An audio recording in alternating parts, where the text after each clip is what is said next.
안녕하세요. 만나서 반갑습니다. 역사가 김영주입니다. 단종실록 제2부 장대한 기록의 역사, 실록의 저력이라는 주제를 가지고 오늘 여러분과 함께 할까 합니다. 오늘 시간은 약간 좀 번외편 형식으로 좀 쉬어가는 그런 개념으로 보시면 될 것 같아요. 1452년 5월 18일 이날이 문종실록이 끝나고 단종실록이 시작된 날이었죠. 따라서 단종실록은 이날부터 단종즉위년으로 이렇게 표현을 하고 있다는 거예요. 그런데 이거 한 가지 좀 흥미로운 게 뭐냐면요. 아마 실록 좀 보신 분들은 아실 거예요. 어떤 왕은 즉위하자마자 1년이라고 표기를 하는 경우가 있고 어떤 왕은 즉위년이라고 또 표현을 한다는 거죠. 그래서 두 개가 있는 거예요. 그러면 이런 차이점은 도대체 왜 발생을 하는 것인가? 거기에 대한 이야기를 일단 먼저 좀 한번 풀어보도록 하겠습니다. 당연한 이야기지만 조선시대는 양력을 쓰질 않았죠. 그러니까 을미개혁 때 태양력이 도입되면서 그때부터 이제 사실상 양력을 쓴 거고 그 전까지는 양력을 쓰지 않았기 때문에 당연하게도 단종이 즉위한 해를 1452년이라고 부르진 않습니다. 그래서 제가 뭐 병법사가 됐던 한중의 근대사 삼국지가 됐던 조선왕조실록이 됐던 그래서 몇 년 이렇게 태양력을 계속 쓰고는 있는데 그거는 그냥 어디까지나 편의상 그러는 것 뿐이고요.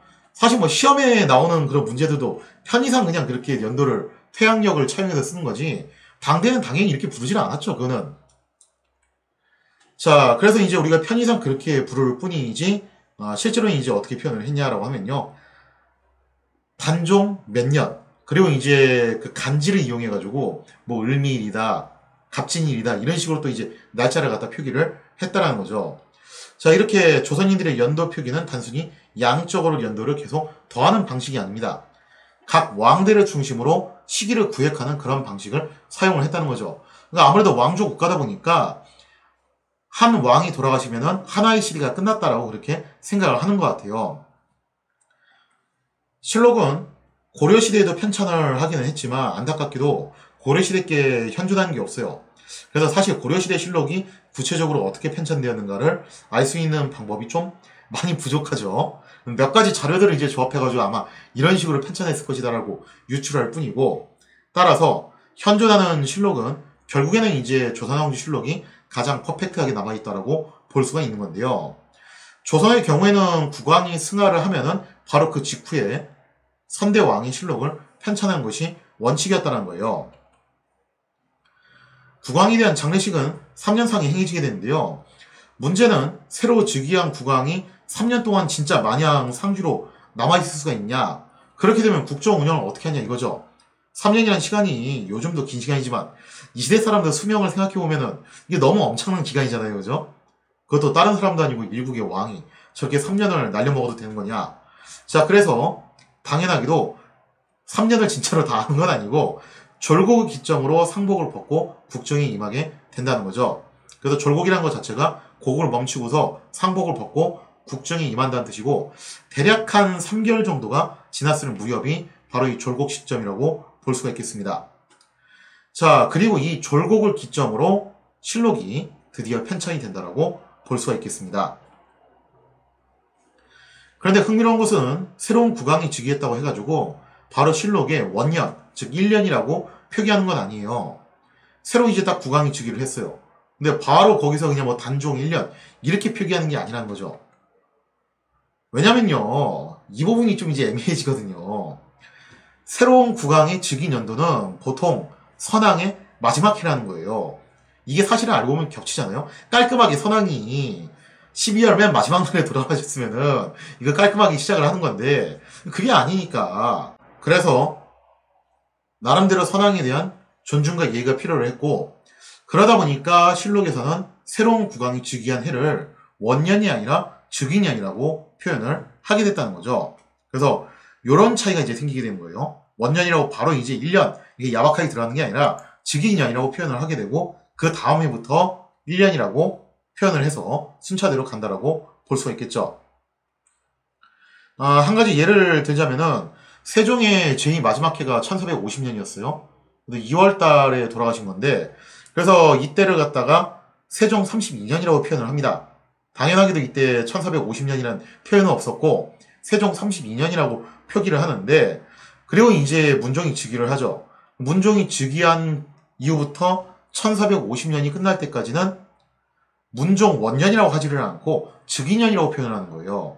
그러니까 1450년은 세종과 문종이 같이 이제 공영에서 쓰는 해기 때문에, 그래서 이거를 갖다가 문종 원년이라고 하지 않고 즉위년이라고 따로 그렇게 별도로 표현을 한다는 거죠. 이처럼 선왕이 승한 뒤 세자가 왕위에 오르는 통상적인 왕위 계승일 때에는 새로운 국왕의 시작을 즉위년이라고 표현을 하게 되는 겁니다.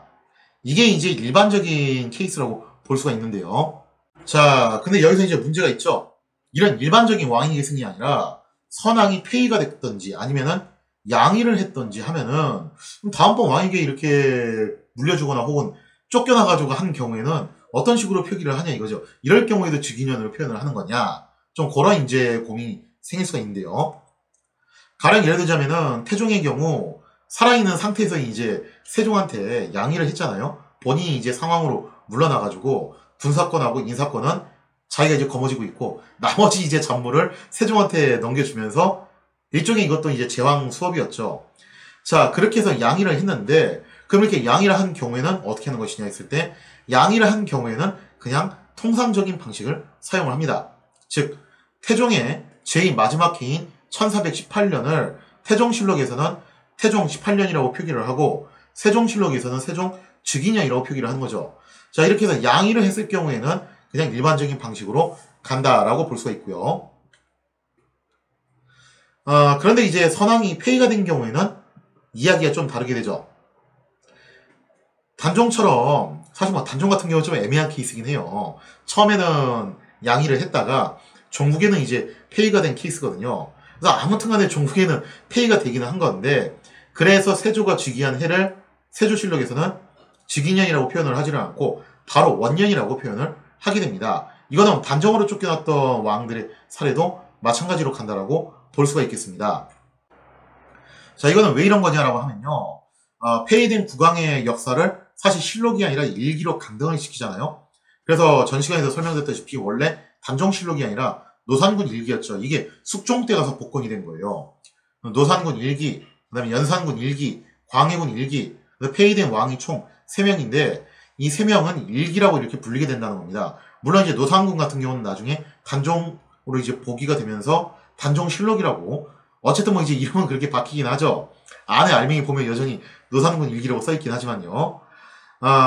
그래서 이제 이렇게 일기로 표현을 하는 것은 새로 올라온 국왕이 반정을 통해서 이제 올라왔기 때문에 정통성에서 뭔가 좀 차별화돼야 된다는 거예요. 앞에 있는 왕은 정통성이 없다. 내가 진짜로 정통성이 있다. 라는 것을 보여주는 상징적인 행위 중에 하나가 뭐냐면은 앞에 있는 왕의 실록을 일기로 강등을 시킨다. 당연히 그러면 연도표기에 있어서도 뭔가 특수성이 필요하다는 거예요.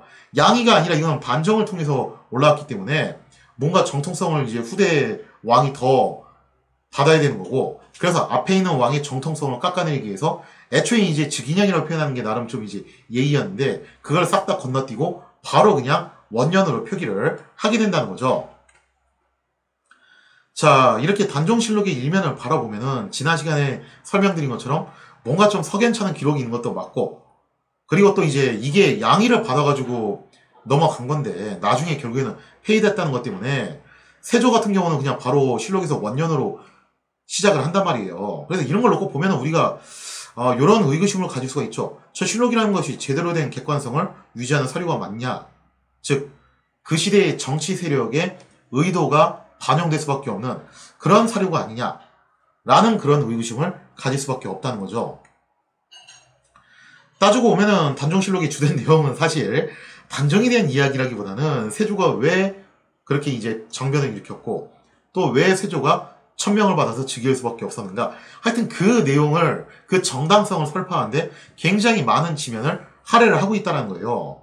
그래서 이런 걸 놓고 보면은 이 단종실록이 굉장히 왜곡된 거 아니냐, 저거 믿을 수 있는 게 맞냐라는 그런 의문이 들 수도 있다는 거죠. 더 나아가서 실록이라는 것 자체가 이거 믿을 수 없는 거 아니냐, 이런 의구심이 들 수가 있어요. 근데 제가 이제 뭐 전에도 잠깐 말씀드렸다시피 이 실록이, 조선왕조실록이 유네스코로 등재가 된 게 그냥 된 건 아니에요. 그만큼 공신력이 있고 믿을만 하다라고 판단되기 때문에 등재가 된 거고, 사실 수많은 역사학자들이 공통적으로 하는 얘기도 그겁니다. 실록이라고 해서 물론 완벽한 건 아닙니다. 어쨌든 인간이 한 거기 때문에 100% 완벽한 건 아니지만 그래도 다른 사료들에 비해서는 확실히 공신력이 높고 믿을만 하다라는 그런 평가가 중론이라는 거예요. 실제로 조선시대의 사람들이 이런 말을 했어요. 대간, 즉 왕의 잘못을 갖다 간하는 사람들이죠. 전하 이러시면 아니되옵니다. 통촉하여 주시옵소서. 이 대간이 한 시대의 공론이라면은 사관은 만세의 공론이라고 칭하면서 실록의 편찬의 중요성을 굉장히 강조를 했다는 겁니다. 그러니까 후세토록 읽혀져야 될 굉장히 중요한 기록이다라는 의미라고 볼 수 있겠죠.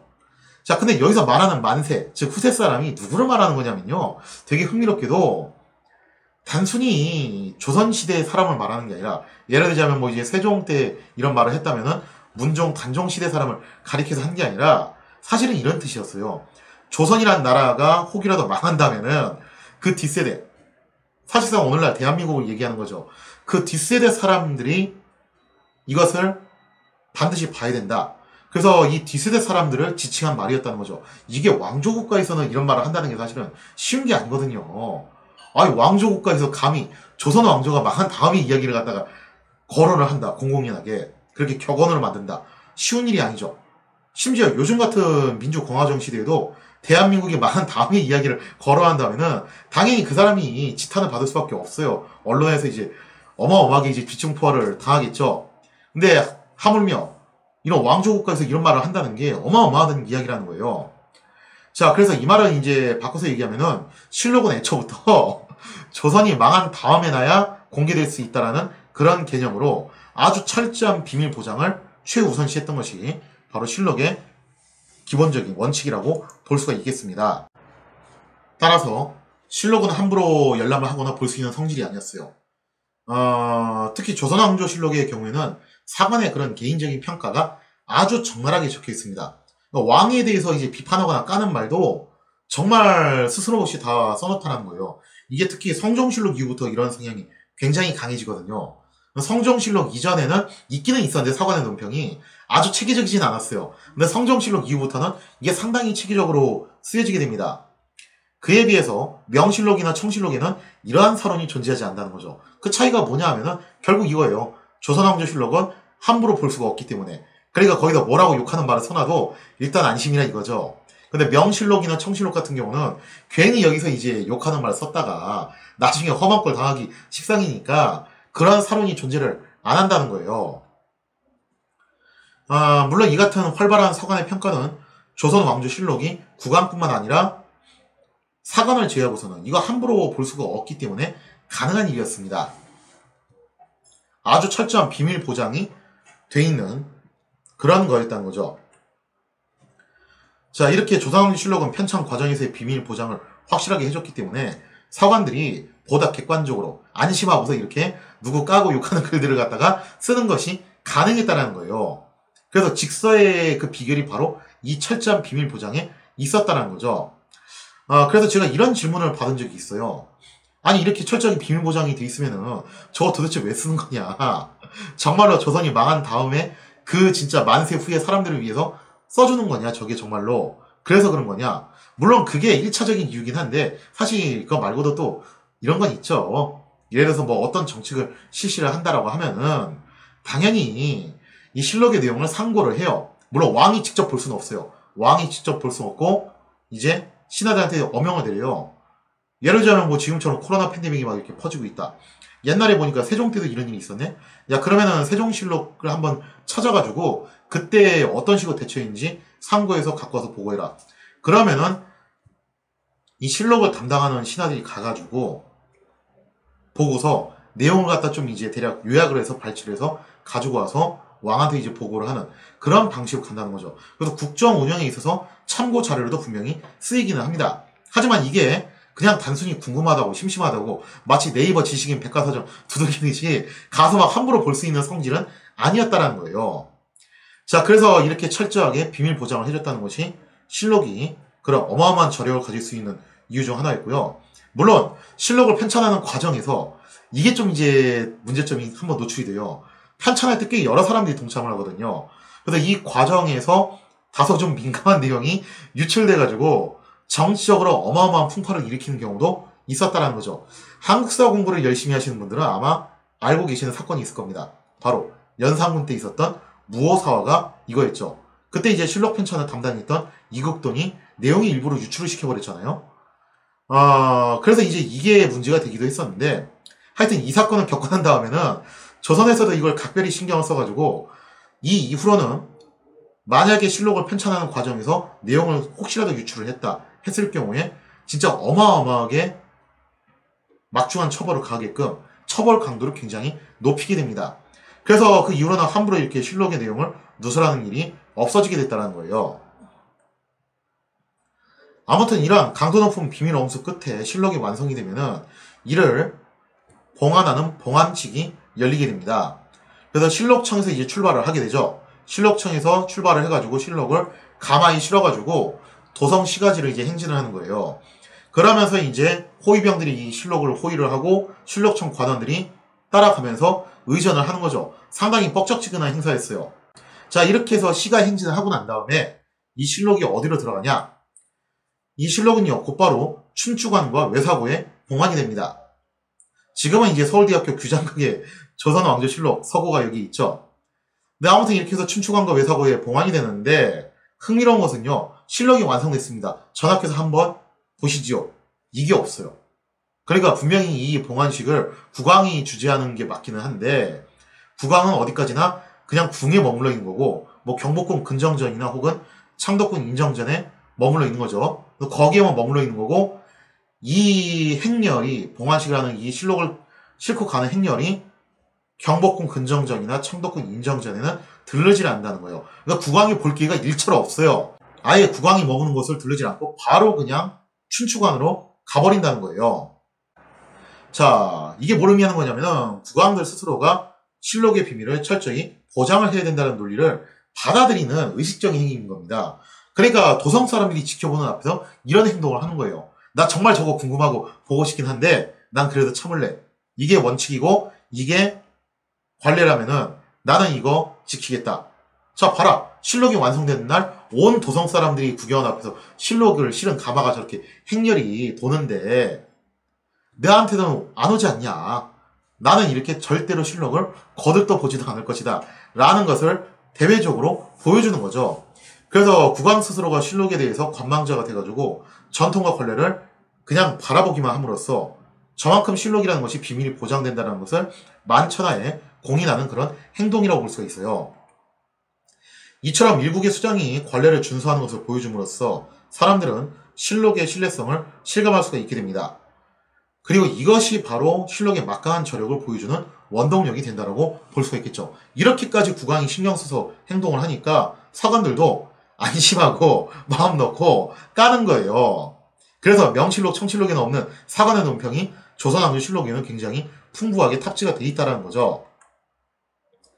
따라서 단종실록 또한 얼핏 보면은 세조 측의 정당성을 설파하기 위한 도구로 악용된 거 아니냐? 그렇게 이제 비판을 할 수도 있습니다.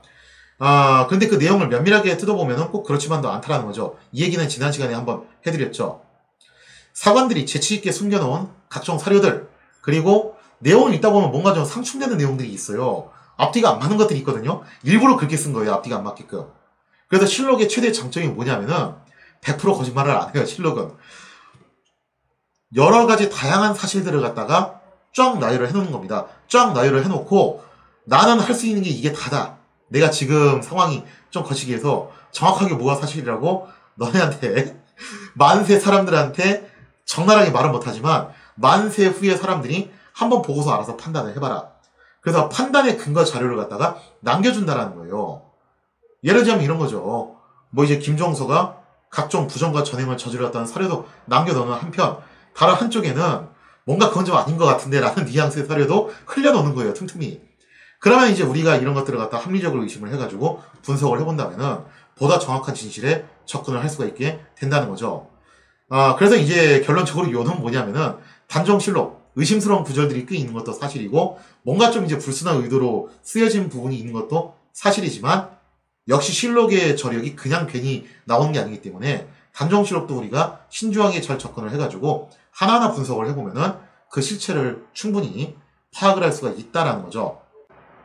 자, 이렇게 해서 이제 단종실록에 대한 이야기를 갖다가 이제 두 차례 걸쳐서 이야기를 했고요. 이제 본격적으로 단종에 대한 이야기를 한번 해봐야 되죠. 12살의 소년임금 단종. 과연 단종은 왕이 될 수 있는 제목이었냐? 아니면 단순한 철부지 어린아이였냐? 거기에 대한 이야기를 다음 시간에 이어서 계속하도록 하겠습니다.